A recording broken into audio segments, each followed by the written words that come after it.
ನಮಸ್ಕಾರ ಸ್ನೇಹಿತರೆ, ಎಸ್ವಿ ಪ್ರಪಂಚಕ್ಕೆ ಸ್ವಾಗತ. ನಾನು ಚೆನ್ನಾಗಿದ್ದೀನಿ, ನೀವೆಲ್ಲ ಹೇಗಿದ್ದೀರಾ? ನಾನು ಸುಮ್ಮ. ಪ್ರತಿ ವರ್ಷದಂತೆ ಈ ವರ್ಷವೂ ಸಹ ಲಾಲ್ ಬಾಗಲ್ಲಿ ಫಲಪುಷ್ಪ ಪ್ರದರ್ಶನ ನಡೀತಾ ಇದೆ. ಇದು ವರ್ಷಕ್ಕೆ 2 ಸರಿಂದ ಇಂಡಿಪೆಂಡೆನ್ಸ್ ಡೇ ಮತ್ತು ರಿಪಬ್ಲಿಕ್ ಡೇನಲ್ಲಿ ಆಗತ್ತೆ. ಸೊ ಇದು ಇವಾಗ ನಡೀತಾ ಇದೆ ನೋಡಿ. ನಾನು ಹೋಗಿದ್ದೀನಿ, ಅಲ್ಲಿಂದ ಎಲ್ಲ ಫೋಟೋಸ್ ವೀಡಿಯೋಸ್ ತೆಕ್ಕೊಂಡು ಬಂದಿದ್ದೀನಿ. ತುಂಬ ಚೆನ್ನಾಗಿತ್ತು. ಈ ಸರಿ ವಾಲ್ಮೀಕಿ ರಾಮಾಯಣದ ಆಧಾರದ ಮೇಲೆ ಮಾಡಿದ್ದಾರೆ. ಇದು 16th to 27th ನೀವು ಖಂಡಿತ ಹೋಗ್ಬಿಟ್ಟು ನೋಡಿ. ಈ ರೀತಿ ಪಂಚವಟಿ ಅವರು ರಾಮಾಯಣ ಬರೆದಿದ್ದು, ಆಮೇಲೆ ಅವ್ರು ಯಾರು ಅವ್ರಿಗೆ ಹೇಳಿದ್ದು, ಅವ್ರದ್ದು ಇದ್ರ ಬಗ್ಗೆ ತುಂಬಾ ಚೆನ್ನಾಗಿದೆ. ಒಳಗೆ ಹೋಗಿ ನೋಡಿದ್ರೆ ಗ್ಲಾಸ್ ಹೌಸಲ್ಲಿ ತುಂಬ ಚೆನ್ನಾಗಿ ಅರೇಂಜ್ ಮಾಡಿದ್ದಾರೆ.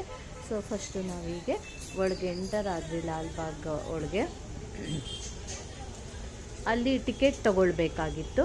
ಟಿಕೆಟು ದೊಡ್ಡವರಿಗೆ 80 ರೂಪೀಸ್ ಏನೋ ಇತ್ತು, ಮಕ್ಕಳಿಗೆಲ್ಲ 30 ರೂಪೀಸ್. ವೀಕ್ ಡೇಸಲ್ಲಾದರೆ 80, ವೀಕೆಂಡಲ್ಲಿ ಹೋದರೆ 100 ರೂಪೀಸ್ ಇರುತ್ತೆ. ಇಲ್ಲಿ ನಮ್ಮ ಹನುಮಂತನ ಬಂಟರೆಲ್ಲ ಬಂದುಬಿಟ್ಟು ಹಣ್ಣು ಅದನ್ನೆಲ್ಲ ನಾವು ಇಟ್ಕೊಂಡು ಹೋಗಿದ್ವಿ, ಅದನ್ನೆಲ್ಲ ಕೊಟ್ವಿ. ಈ ಲಾಲ್ಬಾಗ್ ಬಗ್ಗೆ ಒಂದು ಸ್ವಲ್ಪ ಹೇಳಬೇಕಂತಂದರೆ, ಇದು ಬೆಂಗಳೂರಲ್ಲಿದೆ. ಹಾಗೆ ಇದನ್ನು ಫಸ್ಟು ಇನಿಷಿಯೇಟ್ ಮಾಡಿದ್ದು ಇದನ್ನು ಮಾಡಬೇಕಂತ ಹೈದರಾಲಿ ಅವರು. ಆಮೇಲೆ ಅವ್ರ ಮಗ ಟಿಪ್ಪು ಸುಲ್ತಾನ್ ಅದನ್ನು ಕಂಪ್ಲೀಟ್ ಮಾಡ್ತಾರೆ. ಆಮೇಲೆ ಇದು ಬ್ರಿಟಿಷ್ ಇದಕ್ಕೆ ಹೋಗುತ್ತೆ. ಟಿಪ್ಪು ಸುಲ್ತಾನ್ ಮೈಸೂರು ಇದನ್ನು ಅವರು ಆಕ್ಯುಪೈ ಮಾಡಿದ ಮೇಲೆ ಹಾಗೆ ಎಲ್ಲ ಕಂಟಿನ್ಯೂ ಆಗುತ್ತೆ. ಕೊನೆ ಕೆಂಪೇಗೌಡರು ಸಹ ಅಲ್ಲಿ ಮೇಲ್ಗಡೆ ರಾಕ್ ಇದನ್ನು ಮಾಡಿದಾರಲ್ಲ, ಬಂಡೆಕಲ್ ಮೇಲೆ, ಅದನ್ನೆಲ್ಲ ಅವರು ಅಭಿವೃದ್ಧಿ ಪಡಿಸ್ತಾರೆ ನೋಡಿ. ಈ ರೀತಿ ಅಲ್ಲಿ ಟಿಕೆಟ್ ತೊಗೊಂಡು ನಾವು ಒಳಗೆ ಬಂದ್ವಿ. ಕೆರೆ ತುಂಬ ಚೆನ್ನಾಗಿದೆ. ಲಾಲ್ಬಾಗ್ ಕೆರೆ ನೀಟಾಗಿತ್ತು, ನೀರಿಂದ ಚೆನ್ನಾಗಿ ತುಂಬಿತ್ತು. ಮಧ್ಯದಲ್ಲಿ ಸ್ಪ್ರಿಂಗ್ ಥರ ಎಲ್ಲ ಇತ್ತು. ಒಟ್ಟಿನಲ್ಲಿ ಚೆನ್ನಾಗಿತ್ತು. ಹಾಗೆ ಬಂದ್ವಿ ಗ್ಲಾಸ್ ಹೌಸ್ ಹತ್ರ. ಇಲ್ಲಿ ತುಂಬ ಅಂಗಡಿಗಳು, ಈ ಥರ ಸ್ಟಾಲ್ಗಳು ತುಂಬ ಇತ್ತು. ಇಲ್ಲಿ ಥರ ಹಣ್ಣು, ಐಸ್ ಕ್ರೀಮ್ಗಳು, ಆಮೇಲೆ ಏನೇನೋ ತಿಂಡಿಗಳು ಎಲ್ಲ ಮಾರ್ತಾಯಿದ್ರು ಅವರು. ತಗೊಳ್ಬೋದಿತ್ತು ನಾವು. ಹಾಗೆ ಒಳಗೆ ಬಂದ್ವಿ. ಬಂದಾಗ ನೋಡಿ ಇಲ್ಲಿ ಇದು ಅದೇ ಕೆರೆ ನಾ ಹೇಳಿದ್ನಲ್ಲ, ಸ್ಪ್ರಿಂಗ್ ಥರ ಎಲ್ಲ ಕಾಣುತ್ತೆ. ತುಂಬ ಚೆನ್ನಾಗಿದೆ. ಒಂದೊಂದು ಸರಿ ನೀರಿರೋದಿಲ್ಲ, ಬಟ್ ಇವತ್ತು ಚೆನ್ನಾಗಿ ನೀರಿತ್ತು. ಮತ್ತು ಕ್ಲೀನಾಗಿತ್ತು, ನೋಡಲಿಕ್ಕೂ ತುಂಬಾ ಚೆನ್ನಾಗಿ ಅನ್ನಿಸ್ತಾ ಇತ್ತು. ಸೊ ಹೀಗೆ ಇದನ್ನು ಇಲ್ಲಿ ಫಸ್ಟು ಇದನ್ನು ಅದೇ ಹೇಳಿದ್ನಲ್ಲ ಹೈದರಾಲಿ ಅವರು. ಆಮೇಲೆ ಎಲ್ಲ ಮೆಡಿಸಿನಲ್ ಪ್ಲ್ಯಾಂಟ್ಸು. ಸೊ ಇದನ್ನು ಮೊಘಲ್ ಟೈಪಲ್ಲಿ ಕಟ್ಟಬೇಕು ಅಂತ ಇದನ್ನು ಮಾಡಿದ್ದು. ಆಮೇಲೆ ಟಿಪ್ಪು ಸುಲ್ತಾನು ಯಾವ್ಯಾವುದೋ ವಿದೇಶಗಳಿಂದೆಲ್ಲ ಇದನ್ನು ತರಿಸ್ಬಿಟ್ಟು ಸಸ್ಯಗಳನ್ನೆಲ್ಲ ತರಿಸಿ ಇಲ್ಲಿ ಇಷ್ಟು ಚೆನ್ನಾಗಿ ಮಾಡಿದ್ದಾರೆ ನೋಡಿ. ಈಗ ನಾವು ಗ್ಲಾಸ್ ಹೌಸ್ ಹತ್ರ ಬಂದ್ವಿ. ಯಾವಾಗಲೂ ಇದ್ರ ಒಳಗೇನೆ ಅರೇಂಜ್ ಮಾಡಿರೋದು ಈ ಫಲಪುಷ್ಪ ಪ್ರದರ್ಶನನ. ಈ ಸರಿ ಥೀಮ್ನ ಹೇಳಿದ್ನಲ್ಲ, ವಾಲ್ಮೀಕಿ ಅವರು ರಾಮಾಯಣ ಬರೆದಿರೋದು, ಆಮೇಲೆ ರಾಮನ ಕಥೆಗಳ ಆಧಾರಿತ ಏನೇನು ಪಿಕ್ಚರ್ ಅವ್ರ ಮೇಲೆ ಬಂದಿದೆ, ಆಮೇಲೆ ಯಾರ್ಯಾರು ರಾಮಾಯಣನ ಬರೆದಿದ್ದಾರೆ ಅವರದ್ದು ಎಲ್ಲ ಪ್ರತಿಮೆಗಳು, ಅದೆಲ್ಲ ತುಂಬ ಚೆನ್ನಾಗಿದೆ ಈ ಸರಿ ನೋಡಲಿಕ್ಕೆ. ನೋಡಿ ವಾಲ್ಮೀಕಿಗಳಿಗೆ ಯಾಕೆ ಆ ಹೆಸರು ಬಂತು ಅಂದರೆ, ಮೊದಲು ಅವ್ರಿಗೆ ಏನೂ ಎಜುಕೇಷನ್ ಇರೋದಿಲ್ಲಂತೆ, ತುಂಬ ಅವಿದ್ಯಾವಂತರಾಗಿರ್ತಾರಂತೆ. ಆಮೇಲೆ ನಾರದ ಮಹರ್ಷಿಗಳು ಅವರಿಗೆ ಅವ್ರ ಬಗ್ಗೆ ತಿಳುವಳಿಕೆ ಕೊಟ್ಬಿಟ್ಟು, ನೀನು ತಪಸ್ ಮಾಡಬೇಕು ಅಂತ ಹೇಳಿದಾಗ ಅವ್ರು ಕೂತ್ಕೊಂಡು ತಪಸ್ ಮಾಡಿ ಅವ್ರ ಮೈ ಮೇಲೆಲ್ಲ ವಾಲ್ಮೀಕ ಅಂತಂದರೆ ಹುತ್ತ ಬೆಳೆದಿರುತ್ತಂತೆ. ಆಗ ಅವರು ವಾಲ್ಮೀಕಿ ಅಂತ ಹೇಳಿಬಿಟ್ಟು ಹೆಸರು ಬಂತು ಅಂತ ಹೇಳ್ತಾರೆ. ನೋಡಿ ಈ ಥರ ಸೈಡಲ್ಲೆಲ್ಲ ಥರ ಎಷ್ಟು ವೆರೈಟೀಸ್ ಫ್ಲವರ್ಸ್ ಇದೆ ಅಂತಂದರೆ, ಪ್ರತಿಯೊಂದದ್ದು ಅವರಲ್ಲಿ ಕೆಳಗಡೆ ನೇಮ್ ಮಾಡಿ ಬರೆದಿದ್ದಾರೆ. ಅಲ್ಲಿ ಸೈಡಲ್ಲಿ ಮೇಲ್ಗಡೆ ಈ ರಾಮಾಯಣದ ಬಗ್ಗೆ ಎಲ್ಲ ಎಕ್ಸ್ಪ್ಲೈನ್ ಮಾಡಿದ್ದಾರೆ. ಹಾಗಾಗಿ ನಿಂತ್ಕೊಂಡು ಓದ್ಕೊಂಡು ಟೈಮ್ ಇದ್ದರೆ ನೋಡ್ಕೊಂಡು ಹೋದರೆ ತುಂಬ ಚೆನ್ನಾಗಿ, ಕತೆಗಳೆಲ್ಲ ಎಷ್ಟು ಚೆನ್ನಾಗಿದೆ ಅಂದರೆ ಅಷ್ಟು ಚೆನ್ನಾಗಿದೆ. ಅಲ್ಲಿ ನೋಡಿ ಈ ಥರ ಎಲ್ಲ ಫ್ಲವರ್ಸ್ಗಳೆಲ್ಲ ಇದೆ. ಅಲ್ಲೇ ಅದ್ರ ನೇಮು ಪ್ಲಸ್ ಅದಕ್ಕೇನೋ ಸಂಬಂಧಪಟ್ಟಿದ್ರೆ ಅದು ಆ ಚಿತ್ರ ಇಟ್ಬಿಟ್ಟು ಅಲ್ಲಿ ಎಕ್ಸ್ಪ್ಲೈನ್ ಮಾಡಿರ್ತಾರೆ. ಮೇಲ್ಗಡೆ ಆ ಸೈಡಲ್ಲೆಲ್ಲ ಕತೆಗಳನ್ನು ಡಿಸ್ಪ್ಲೇ ಮಾಡಿದರು. ಹಾಗಾಗಿ ಅದು ತುಂಬ ಚೆನ್ನಾಗಿತ್ತು. ಈ ಥರ ಈ ಕತೆಗಳು ಟೈಮ್ ಇದ್ದರೆ ಓದಿದರೆ ತುಂಬ ಅಂದರೆ ತುಂಬ ಚೆನ್ನಾಗಿ ಕತೆನ ಎಕ್ಸ್ಪ್ಲೈನ್ ಮಾಡಿದರು.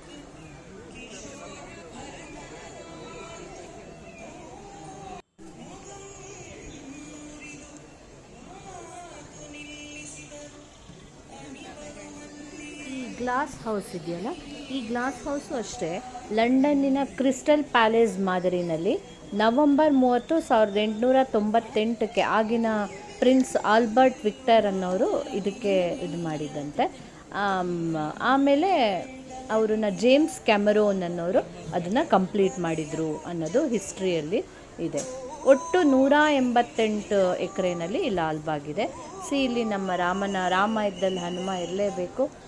ಅವರದ್ದು ವಿಗ್ರಹ ತುಂಬ ಚೆನ್ನಾಗಿತ್ತು.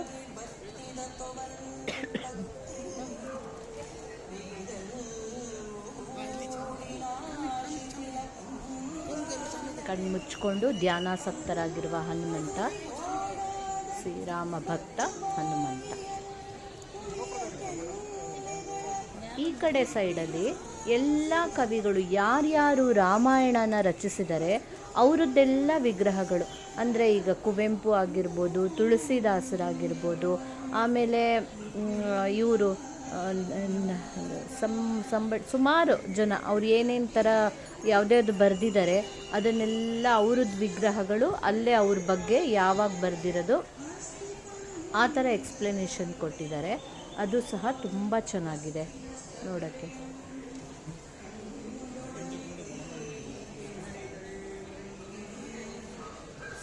ವಾಲ್ಮೀಕಿಗಳು ಅವರದ್ದು ವಿಗ್ರಹ ಅದು.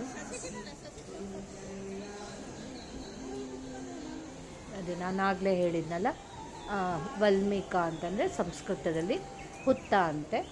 ಅದು ಅವ್ರಿಗೆ ಮೊದಲು ತುಂಬ ರತ್ನಾಕರ ಅಂತ ಹೆಸರಿರುತ್ತೆ ಅವರಿಗೆ. ನಾರದ ಮಹರ್ಷಿಗಳು ಬಂದುಬಿಟ್ಟು ಅವರು ಮಾರ್ಗದರ್ಶನದಲ್ಲಿ ತಪಸಾಧನೆ ಮಾಡಿ ಕೊನೆಗೆ ಆ ವಾಲ್ಮೀಕದಿಂದ ಹೊರಗೆ ಬಂದಾಗ ಅವರು ತುಂಬ ವಿದ್ಯಾವಂತರಾಗಿರ್ತಾರೆ. ಹಾಗಾಗಿ ಅವರಿಗೆ ವಾಲ್ಮೀಕಿ ಅಂತ ಹೇಳಿಬಿಟ್ಟು ಹೆಸರು ಬಂತು ಅಂತ ಹೇಳಿಬಿಟ್ಟು ಇಲ್ಲಿ ಎಕ್ಸ್ಪ್ಲೇನ್ ಮಾಡಿದ್ದಾರೆ.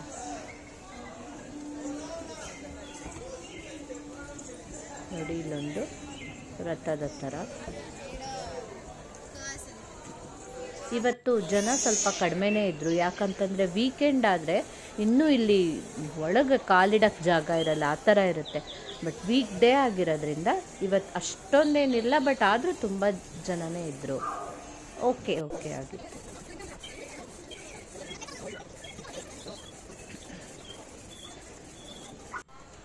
ನಾನು ಹೇಳಿದ್ನಲ್ಲ, ಇಲ್ಲಿ ಅವರು ಕವಿಗಳು ಅವ್ರು ಏನು ಬರೆದಿದ್ದಾರೋ ಇದು ತುಳಸಿದಾಸರು, ಹಿಂದ್ಗಡೆ ಕುವೆಂಪು ಇದ್ದಾರೆ. ಇನ್ನೂ ನರಸಿಂಹಸ್ವಾಮಿ, ತೊರವೆ ನರಸಿಂಹಸ್ವಾಮಿ ಅಂತ ಅವ್ರು ಬರೆದಿರೋದು. ಹೀಗೆ ಎಲ್ಲರೂ ಅವ್ರವ್ರು ಬರೆದಿರೋದು ಏನೇನೋ ಅದು ಅಲ್ಲೇ ಎಕ್ಸ್ಪ್ಲೇನ್ ಮಾಡಿಬಿಟ್ಟು ಅವ್ರ ಸ್ಟ್ಯಾಚ್ಯೂಗಳನ್ನು ನಿರ್ಮಾಣ ಮಾಡಿದರು. ರಾಮಚರಿತ ಮಾನಸ ಬರೆದಿದ್ದಾರಲ್ಲ ಇವರು. ಕುವೆಂಪುದು ರಾಮಾಯಣ ದರ್ಶನಂ.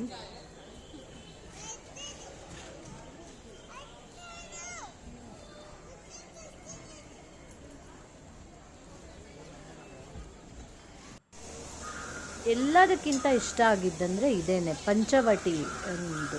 ಅಲ್ಲಿ ಹಕ್ಕಿಗಳು ಬೇರೆ ಕೂಗ್ತಾ ಇರೋ ಥರ ಸೌಂಡ್ ಇತ್ತು. ಎಷ್ಟು ಚೆನ್ನಾಗಿತ್ತು ಅಂತಂದರೆ, ರಾಮ ಇಲ್ಲಿ ಅವರು ಉಳ್ಕೊಂಡಿರ್ತಾರಲ್ಲ, ಇಲ್ಲಿಗೆ ತಾನೇ ಮಾರೀಚ ಜಿಂಕೆ ರೂಪದಲ್ಲಿ ಬರೋದು, ಸೀತೆ ನೆತ್ಕೊಂಡು ಹೋಗೋದು ಅದೆಲ್ಲ. ಸೊ ಅವ್ರ ಕಾಡಲ್ಲಿ ಪಂಚವಟಿ ಅಂದರೆ 5 ಆಲದ ಮರದಿಂದ ತುಂಬಿರೋ ಜಾಗ ಅಂತ ಅಂತೆ. ಸೊ ಹಾಗಾಗಿ ಪಂಚವಟಿ ಅಂತ ಅದಕ್ಕೆ ಹೆಸರು. ಇದು ತುಂಬ ಕಾನ್ಸೆಪ್ಟು ತುಂಬಾ ಚೆನ್ನಾಗಿತ್ತು. ಇಲ್ಲೂ ಮತ್ತು ಅವರ ಮಹರ್ಷಿ ವಾಲ್ಮೀಕಿ ನೋಡಿ, ಹುತ್ತ ಎಲ್ಲ ಅವ್ರ ಮೈ ಮೇಲೆ ಬೆಳೆದಿರುತ್ತೆ ಸುತ್ತಲೂ. ಅದರದ್ದೇ ಚಿತ್ರನ ಅವರು ಸ್ಟ್ಯಾಚ್ಯೂ ಮಾಡಿದ್ದಾರೆ.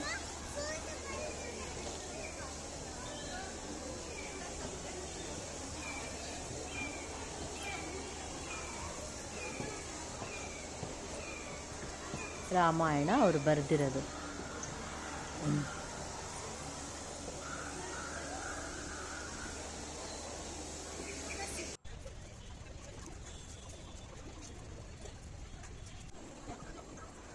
ಇಲ್ಲಿ ಎಲ್ಲ ಏನೇನು ರಾಮಾಯಣದ ಬಗ್ಗೆ ಕಾಯಿನ್ಸ್ ಏನೇನು ಬಂದಿದೆ, ಆಮೇಲೆ ಏನೇನು ಬುಕ್ಸ್ ಬಂದಿದೆ, ಆಮೇಲೆ ಎಲ್ಲೆಲ್ಲಿ ಸ್ಟ್ಯಾಚ್ಯೂಗಳು, ಎಲ್ಲೆಲ್ಲಿ ಈ ಸ್ಕಲ್ಪ್ಚರ್ಸನ್ನು ಕೆತ್ತಿದ್ದಾರೆ ಅದ್ರ ಬಗ್ಗೆ ಎಲ್ಲ ಇನ್ಫಾರ್ಮೇಷನ್ನು ಇದೆ. ಹಾಗೆ ಹೊರಗೆ ಬಂದರೆ ಈ ಥರ ಎಲ್ಲ ಡೆಕೋರೇಷನ್, ಫೋಟೋಸ್ ಬೇಕಾದರೆ ತೆಕ್ಕೊಳ್ಳಿಕ್ಕೆ ಎಲ್ಲ ಅವರು ಅರೇಂಜ್ ಮಾಡಿದ್ದಾರೆ. ಆಮೇಲೆ ಹೊರಗಡೆ ಅಂಗಡಿಗಳೆಲ್ಲ ಇದೆ, ಬುಕ್ ಸ್ಟಾಲ್ಗಳು ಅದೆಲ್ಲ ಇದೆ, ತುಂಬ ಚೆನ್ನಾಗಿದೆ.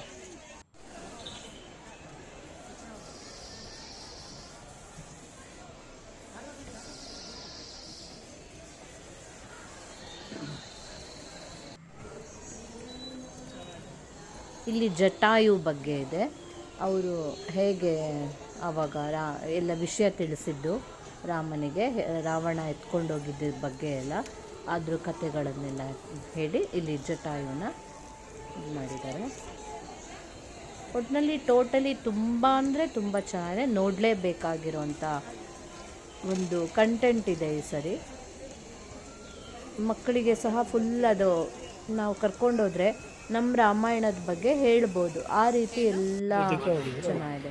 ಇಲ್ಲಿಗೆ ಹೊರಗಡೆ ಬಂದರೆ ಬುಕ್ಸ್ಗಳಂತೂ ತುಂಬ ಚೆನ್ನಾಗಿತ್ತು, ಎಲ್ಲ ಈ ಥರ ಎಲ್ಲ ಬುಕ್ಸ್ ಮಾಡ್ತಾಯಿದ್ರು ಆ ಅಂಗಡಿಗಳು. ಆಮೇಲೆ ಹೀಗೆ ಜೇನು ಇದ್ರದ್ದು ಎಲ್ಲ ಇತ್ತು. ಕೊನೆಗೆ ಲಾಸ್ಟ್ ಈ ಥರ ಸ್ಪ್ರಿಂಗ್ ಎಲ್ಲ ಇದೆ, ತುಂಬ ಚೆನ್ನಾಗಿದೆ. ಒಟ್ಟಿನಲ್ಲಿ ಟೋಟಲಿ ನೀವು ಖಂಡಿತ ಹೋಗಿ, ಈ 27ವರೆಗಷ್ಟೇ ಇರುತ್ತೆ, ಖಂಡಿತ ಹೋಗಿ ನೀವು ನೋಡ್ಕೊಂಡು ಬನ್ನಿ. ಹಾಗೆ ನನ್ನ ಚಾನಲನ್ನು ಮರೀದೆ ಸಬ್ಸ್ಕ್ರೈಬ್ ಮಾಡಿ. ನೀವು ಸಬ್ಸ್ಕ್ರೈಬ್ ಮಾಡಿದರೆ ನಮಗೆ ಇನ್ಸ್ಪಿರೇಷನ್ ಸಿಗುತ್ತೆ, ಇನ್ನೂ ಈ ಥರ ಇನ್ನೂ ಒಳ್ಳೊಳ್ಳೆ ಥರ ಚೆನ್ನಾಗಿ ಮಾಡಬೇಕು ಅಂತ ಅನಿಸುತ್ತೆ. Thank you. ಇದು ಮೇಲ್ಗಡೆ ಕೆಂಪೇಗೌಡ ಇದು